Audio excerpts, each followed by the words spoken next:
टिके दूर बाट को जीवार थिला सेइथिपाई शीघ्र बाहरी पड़िलु। पुओ को पूर्वरु कहिथिली से ही नहीं जीव बड़ पुओ। तेणु बड़ पुओर पुओ आ मझिया पुओर पुओ से दी को मु सांग कली। मो सांगरे किए नथिले मते जम्मा भी एबे भल लागुनी। जुआडे गले खाली खाली लागुची। तेणु बड़ पुओ ये आ मोर दी नाती को धरी आमे सळ सळ बाहरी पड़िलु। टिके दूर बाट जीवी बोली तो कहिची। तेणु आगुआ बाहरी गलु। घरे कौन भलरे खाइथिले न खाइथिले कटक देई तो जीवु। पाहाड़ पड़िला। एते सकाळु दहीबरा कोउठी खाइबु। पाहाड़े समस्ते मिठा खाइलु। पाहाड़े मिठा खिया सरिबा परे बाहरी गलु। पुणी बाट तो दूर अछि ना। तेणु जल्दी जल्दी सबु करूथिलु। एठु मिठा खिया सरिकी जीवा बेलकु सानो नाती कहला बो मु दहीबरा खाइबी। मु भाबिली बाटरे आउ टिके खरा बढ़ी गला परे जोठी जदि दहीबरा मिली जिवो ताले सेठी खुआई देबी। तांकु विभिन्न कोठा बाड़ी रास्ता घाट देखे देखे सांगरे नेली। कटक पार हो हो पुणी कहले हमकु भोक लागुची। सेठु गाड़ी रखिकी पुओ हाथ रे पुणी किछि खाद्य पानीय तांको पई आनिली। मु जुआडे गले सब बंदोबस्त करि थाए किंतु घरु जहा नै थाए ताकु सभा शेषु को रखि थाए। काले कोठी कोन न मिलिले देबी। आ बाटरे जोटा भल बोली भाबे ताकु सब किणी किणीका जाए। केतेबेले तळे बसचन तो केतेबेले सीट उपरे चिड़ीकिरी कहली मु तुमको डिक्की पुरे देवी जे चिन्हिब मते। किछि बाट गला परे ट्रेन लाइन पड़िला। सेठी ट्रेन देखी से माने बड़ खुशी हेले। आमे प्रकृत रे टांगी पाखरु भितर को बांकी गलु। आमे देवगां पाखापाखी को जीवार थिला ढेंकानाल रो। तेणु भितर को बांकिला बेलकु भी सेते बेसी बेल होई नथिला। मु पुओ कहली बापा रे टिके चा पियन्ते काई भारी मांदालिया लागुची। आमे चा पीलु। पुणी से दी जण कहले आमे कोन टिके खाइबु। पुओ मना करथिला कहला नाई बो आउ किछि देना। बोले अरे चिड़ुचु काहींकी मु परा सांगरे अछि। झाड़ा परिस्रा तो जीवा आउ कोन करिवे। पुओ कहला झाड़ा परिस्रा गले किछि नाही बांती करिवे जदी बुझिबु। मु नाई रे बांती करिवेनी।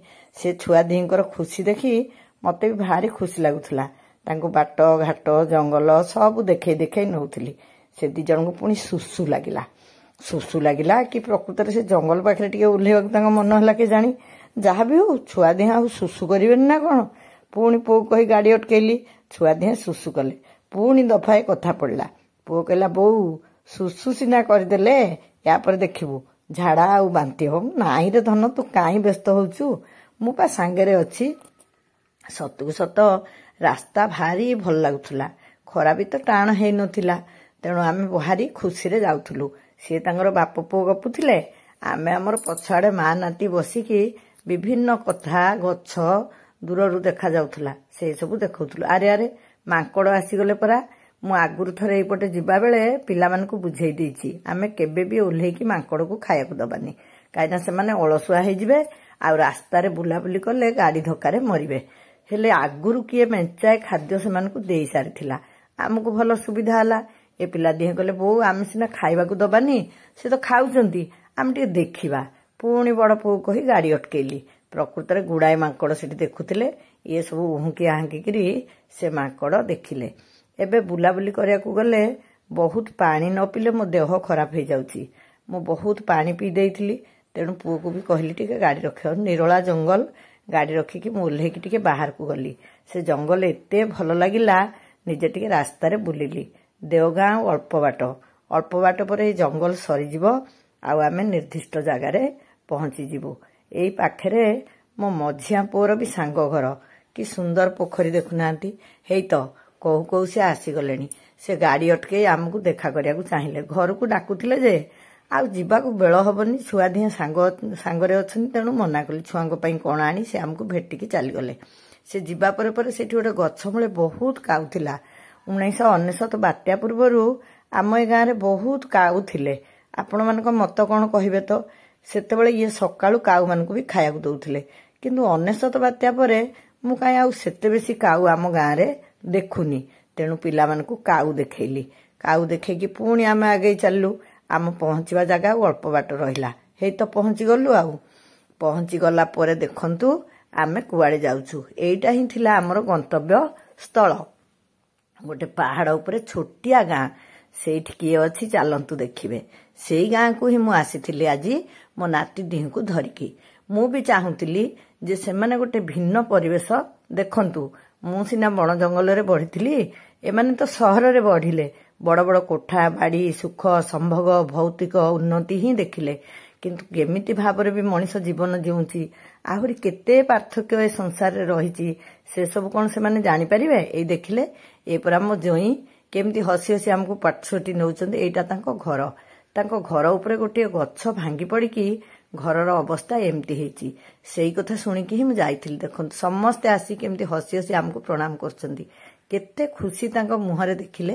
ଏଇ ହେଲା ମୋ ଝିଅ। ପ୍ରକୃତରେ ଏଇମାନଙ୍କ ଆକର୍ଷଣରେ ମୁଁ ଏଠିକି ଆସିଥିଲି।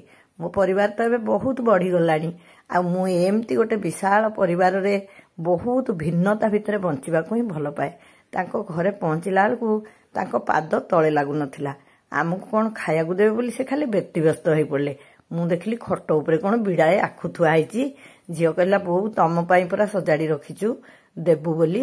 ମୁଁ ଆଉ କହିଲି, କିଛି ବ୍ୟସ୍ତ ହନି, ଭାଇ କି ବାପାଙ୍କୁ ସେଇଥିରୁ ଖଣ୍ଡେ ଖଣ୍ଡେ ଧରେଇ ଦେ, ଦେଖିବୁ କେମିତି ଖୁସିରେ ସେ ଖାଇବେ। ସତକୁ ସତ ତାଙ୍କୁ ଚେୟାର ପକେଇ କଣ ଦେବା ପାଇଁ ସେ ବ୍ୟସ୍ତ ହଉଥିଲା ବେଳେ ମୁଁ ଏଇ କଥା କହିଲି, ଆଉ ସେ ନେଇକି ଆଖୁ ଧରେଇ ଦେଲା। ଏମାନେ ବେଶ କିଛି ସମୟ ବସି ଆଖୁ ଖାଇଲେ। ମୁଁ ଚାରିପଟର ଶୋଭା ଦେଖୁଥିଲି ଘର ଗୁଡ଼ିକ କେମିତି ଜୀର୍ଣ୍ଣ ଶୀର୍ଣ୍ଣ ହେଇଗଲାଣି। ତାକୁ ନିହାତି ଚଞ୍ଚଳ ସଜାଡ଼ିବାକୁ ପଡ଼ିବ। ତେଣୁ ସେ ଘର କେମିତି ସଜଡ଼ା ହେବ, କେମିତି ସେ ଘରେ ସେମାନେ ସୁବିଧାରେ ରହିବେ। ଅବଶ୍ୟ ମୁଁ ସିନା ଏଇ ଗୋଟିଏ ଘର କଥା ଚିନ୍ତା କରୁଛି, ଏମିତି ଶହ ଶହ ଘର ଏ ସଂସାରରେ ପଡ଼ିଛି, ଯାହା କେମିତି ଗଢ଼ା ହେବ, କେମିତି ସେ ମଣିଷମାନେ ରହିବେ। ଯଦି ଆମେ ସମସ୍ତେ ଆରାମରେ ରହୁଥିବା ଲୋକମାନେ ଟିକେ ତାଙ୍କ କଥା ଭାବନ୍ତେ ନା, ସେମାନେ ବି ଟିକେ ସୁବିଧାରେ ସମୟ କଟେଇ ଦେଇ ପାରନ୍ତେ। ଏଇ କଥା ଜଣେଇବା ପାଇଁ ଆଜି ମୋ ଝିଅ ଘରଟି ମୁଁ ଆପଣଙ୍କୁ ଦେଖେଇଲି। ଆପଣଙ୍କ ପାଖରେ ଯଦି କିଏ ଅଛି, ଆପଣଙ୍କର ଯଦି କିଛି ଅଧିକା ହେଉଛି, ସେଇମାନଙ୍କ ପାଇଁ ଟିକେ ବିନିଯୋଗ କରିଦିଅନ୍ତୁ। ମୋ ଝିଅର ବ୍ୟସ୍ତତା ଦେଖି ମୁଁ କହିଲି, ତୋ ଘର ଏତେ ଥଣ୍ଡା ଲାଗୁଛି, ତୁ ମୋତେ ଥଣ୍ଡା ପାଣି ଗ୍ଲାସେ ଦେଲୁ। ସେ ମୋତେ ଗ୍ଲାସେ ଥଣ୍ଡା ପାଣି ଆଣିଦେଲା। ସତରେ ସେ ଘର ଭିତର କି ଥଣ୍ଡା, କି ବଢ଼ିଆ ଲାଗୁଥିଲା। ଆଉ ଖାଇବା ପାଇଁ କିଛି ବ୍ୟବସ୍ଥା ନ କରିବାକୁ ମୁଁ କହିଲି। ଆମର ବି ଫେରିବାର ବେଳ ହଉଥିଲା। ଏମାନେ ଗଲା ଆଖୁ ଖାଉଛନ୍ତି ତ ଗଲା। ଆଉ ମୁଁ କହିଲି, ଆରେ ସେତିକି ଖାଅ, ଘରକୁ ପୁଣି ଫେରିବା ଯେ। ଯାହା ବି ହଉ, ବହୁତ ସୁନ୍ଦର ଭାବରେ ସମୟ କଟିଲା। ଗପସପ ହେଲୁ। ସେ ଘର କେମିତି କଣ କାମ ହବ, ତାଙ୍କୁ ବି ଇନ୍ଦିରା ଆବାସ ମିଳିନି, କେମିତି ମିଳିବ, ସେସବୁ କଥା ହେଇକି ସେଠୁ ବାହାରିଲୁ। ଛୁଆ ଦିହେଁ ତ ଖାଲି ଏଠି ସେଠି ଚଢୁଥିଲେ। ହଠାତ୍ ଗୋଟେ ଛୋଟିଆ ଘର ଭିତରକୁ ଦିହେଁ ଯାକ ପଶିଗଲେ। ମୁଁ ସେଠୁ ବୁଝିଲି, ମା ଏଇଟା କି ଘର କିଲ? ଏଇଟା ହଉଛି ଛେଳି ଗୁହାଳ।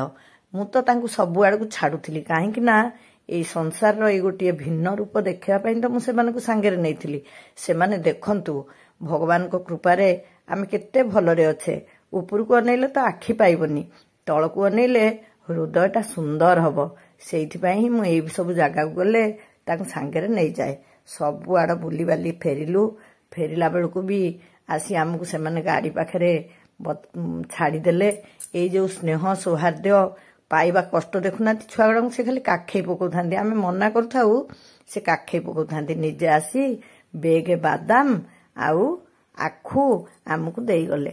ଆମେ ଫେରିଲା ବେଳେ ମୁଁ ଭାବୁଥିଲି, ପ୍ରଭୁ ଅଭାବୀ ସିନା, ହୃଦୟଟା କେତେ ସୁନ୍ଦର, ହେଲେ ଏତେ ଅସମାନତା କାହିଁକି ଏ ସଂସାରରେ? ସମସ୍ତେ ସୁଖୀ ହୁଅନ୍ତୁ, ସମସ୍ତେ ଭଲରେ ରୁହନ୍ତୁ, ତାଙ୍କ ଘରର ଉନ୍ନତି ହଉ। ଆଉ ଯିଏ ବି ଏମିତି ଦୁଃଖରେ ଅଛନ୍ତି, ସେମାନଙ୍କର ବି ଉନ୍ନତି ହଉ। ଏଇସବୁ ପ୍ରାର୍ଥନା କରି କରି ମୋ ନାତି ଦିହିଁଙ୍କୁ ଏ ସଂସାର ବିଷୟରେ କିଛି କଥା କହି ଘରକୁ ଫେରିଲୁ।